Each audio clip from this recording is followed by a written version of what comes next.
दोस्तों नमस्कार, मेरा नाम प्रशांत है और आप देखना शुरू कर चुके हैं आपका अपना चैनल खुद रंग। मंदिरों में पुजारियों को लेकर के जो उनकी पोजीशन है उस पर लगातार विवाद रहा है। दो खबरें मैं आपको ऐसी दिखाने जा रहा हूं जिसमें पता चलता है कि दरअसल भगवान के नाम पर किस तरीके से इस देश में लूट चल रही है, पेट पाले जा रहे हैं। पूरा मामला मैं आपको भी आपको बताऊंगा कि कैसे इस देश के सबसे बड़े सबसे अमीर मंदिर सबरीमाला में किस तरीके से एक पुजारी धरा गया लूट के मामले में। आपको बताऊंगा कि किस तरीके से त्रिपुरा में मंदिर का चंदा नहीं देने पर मुसलमानों के खिलाफ बवाल काटा गया, आगजनी हुई, हमला किया गया।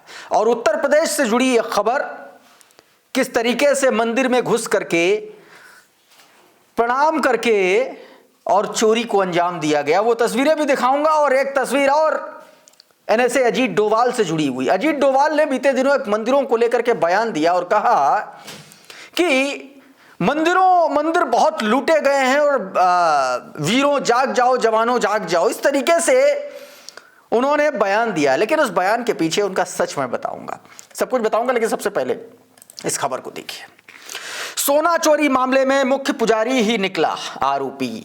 दोस्तों, सबरीमाला मंदिर में सोना चुराने की घटना अंजाम दी गई थी कुछ दिन पहले और उसमें जांच के बाद अब पता चला है ये जिस व्यक्ति को आप देख रहे हैं ये मंदिर का मुख्य पुजारी है और इसी ने सबरीमाला मंदिर में चोरी की घटना को अंजाम दिया था। इस खबर में बताया गया, दोस्तों, कहा गया कि सबरीमाला मंदिर में जो आभूषण चोरी किए गए थे, जो सोना चोरी किया गया था, जो भगवान के लिए चढ़ावे के लिए आता है, उसमें इसी पुजारी ने वो सोना चोरी कर लिया। और जांच के बाद दोस्तों अब ये बात खुल करके सामने आ गई है। लखन मीना लिख रहे हैं कि पुजारी को भगवान का डर नहीं, इसलिए तो मंदिरों में बहुत सारे चोरी के मामले पुजारियों द्वारा या पुजारियों के सहयोग से किया गया होता है।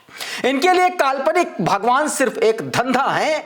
घटना सबरीमाला मंदिर की है। सीधे तौर पर जबरदस्त तरीके से इस मामले में लखन मीना ने अपनी बात रखी। अब एक तस्वीर में और आपको खबर दिखाता हूं, ये देखिए जरा, ये त्रिपुरा की खबर है। इसमें बताया गया कि पूजा के लिए चंदा वसूली को लेकर के विवाद हुआ और चंदा देने से इनकार करने पर मस्जिद समेत मुसलमानों के घरों और दुकानों को जला दिया गया। इस तरीके से सोचिए, धर्म के नाम पर नफरती भीड़ किस तरीके से दूसरे समुदाय और दूसरे समाज और जाति धर्म के लोगों को पूरी तरीके से मार रहे हैं, उनके प्रतिष्ठानों को, घरों को जला करके राख कर दे रहे हैं। एक बात बताइए, कोई क्यों देगा आपके मंदिर के लिए चंदा अगर वो मस्जिद और अल्लाह में अपनी वो रखता है? अगर वो आपके पास चंदा लेने आए, आपकी श्रद्धा दीजिए, नहीं आए नहीं दीजिए, ये क्या तरीका है कि आपने किसी का घर जला दिया, दुकान जला दिया। मिल्लत टाइम्स लिख रहा है, त्रिपुरा के उनाकोटी जिले के कुमारघाट उपमंडल में शुक्रवार को सांप्रदायिक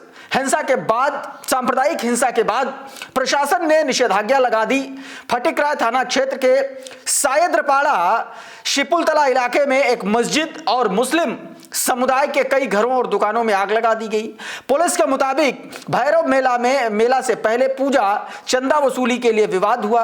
एक स्थानीय मुस्लिम व्यक्ति द्वारा चंदा देने से इनकार करने पर कहासुनी बढ़ी और हिंसा भड़क गई। भीड़ ने सड़कें जाम की, वाहनों में तोड़फोड़ की और दुकानों और घरों को आग के हवाले कर दिया गया। कई लोग घायल हुए। स्थिति को काबू में रखने के लिए धारा 163 लागू की गई। 5 से अधिक लोगों को जुटने पर रोक लगी है। 48 घंटे के लिए मोबाइल इंटरनेट बंद कर दिया गया है। पुलिस ने अब तक 8 लोगों को गिरफ्तार किया गया और अतिरिक्त बल तैनात है। ड्रोन से निगरानी हो रही है।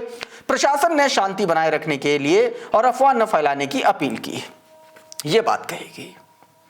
कुल मिलाकर के कहना यह है कि धर्म के नाम पर, चंदे के नाम पर किस तरीके से एक दूसरे से लोग भिड़ गए, वो आप साफ तौर पर इस खबर से समझ सकते हैं। अब एक और तस्वीर उत्तर प्रदेश के झांसी की, जरा ये सीसीटीवी फुटेज देखिए। ये चोर है, मंदिर में घुसा, मंदिर में भगवान के आभूषण, मूर्तियों पर लगे हुए आभूषण चोरी किए और उन आभूषणों को चोरी किया और उसके बाद में सारा माल मसाला लेकर के उठा। सब कुछ देखिए किस तरीके से इसने सब कुछ, सारी चीजें चोरी की। सारी जितनी भी मूर्तियां रखी हुई, हर मूर्ति पर से इसने आभूषण उतारे जो पैसा था, कैश था, वो सब कुछ इसने लिया और उसके बाद जाते जाते मूर्ति को प्रणाम करके चला गया। ये तस्वीरों में आप साफ तौर पर देख सकते हैं। देखिए किस तरीके से आया, सब कुछ निकाला और उसके बाद जो है प्रणाम किया और चला गया।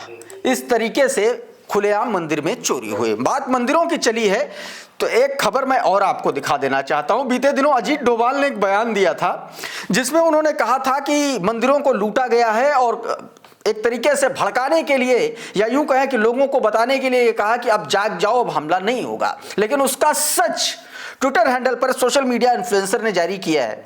उनके दोनों बेटों की असली सच्चाई बताइए। आप ये वीडियो देखिए जरा।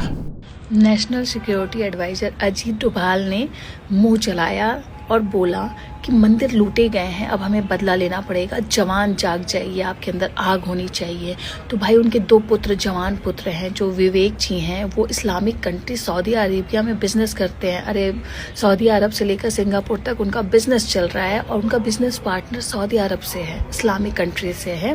और दूसरा पुत्र सौर, कभी आपने सुना नहीं होगा, पॉलिटिक्स में है, लेकिन कोई भी विवादित बयान, दंगा फंगा इस टाइप में काम नहीं करते, बहुत सहज सरल तरीके से वो अपना राजनीतिक कर रहे हैं। तो भैया बदले की भावना आम जनता अपने अंदर पाले, दंगे में मारा जाए आम जनता, उनके बच्चे मारे जाएं, आपके बच्चे राज करें और आम जनता के बच्चे मारे जाएं। इस बीच दोस्तों उत्तर प्रदेश के मेरठ से एक और बड़ी खबर आपने देखा होगा कि मेरठ इस बीच लगातार सुर्खियों में बना है। जिस तरीके से मेरठ के कपसर गांव में सरधरा में एक बहुजन समाज की बच्ची को अगवा किया गया और फिर उसके बाद उसकी मां की हत्या कर दी गई। अब हालांकि वो लड़की मिल गई है, वो युवती मिल गई है, लेकिन इस मामले में पारस सोम नाम का व्यक्ति गिरफ्तार किया गया है। उस मामले में दोस्तों लगातार राजनीति चल रही है। वहां पर तमाम सारे लोग जो हैं वो डेरा डाले हुए हैं। लेकिन एक और घटना इस बीच मेरठ में घटित हुई है। वो घटना है रानू की। रानू कश्यप को बेखौफ अपराधियों ने दोस्तों मार दिया और शव को जला दिया। यह तस्वीर जो आप अपनी स्क्रीन पर देख रहे हैं, यह उन्हीं रानू कश्यप की तस्वीर है जिनको अपराधियों ने मार डाला। योगी आदित्यनाथ की सरकार में अपराध और अपराधियों के प्रति जीरो टॉलरेंस की नीति का मखौल बनाते ही अपराधी खुलेआम घूम रहे हैं। मेरठ में हुआ और फिर उसके 2 दिन बाद फिर इस घटना को अंजाम दिया गया।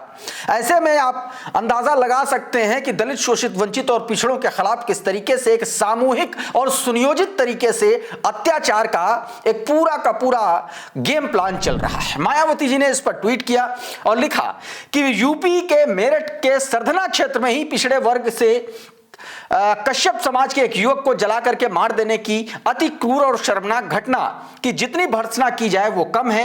ऐसी दुखद घटनाओं की रोकथाम के लिए शासन और प्रशासन दोनों स्तर पर अनवरत उचित सजगता और सक्रियता आवश्यक है। ऐसे सामाजिक और आपराधिक तत्वों को कानून का डर होना बहुत जरूरी है, यह बात कही गई। लेकिन इस बीच चंद्रशेखर आजाद मेरठ में उस युवती के अपहरण कांड को लेकर के लगातार सुर्खियों में बने हुए हैं।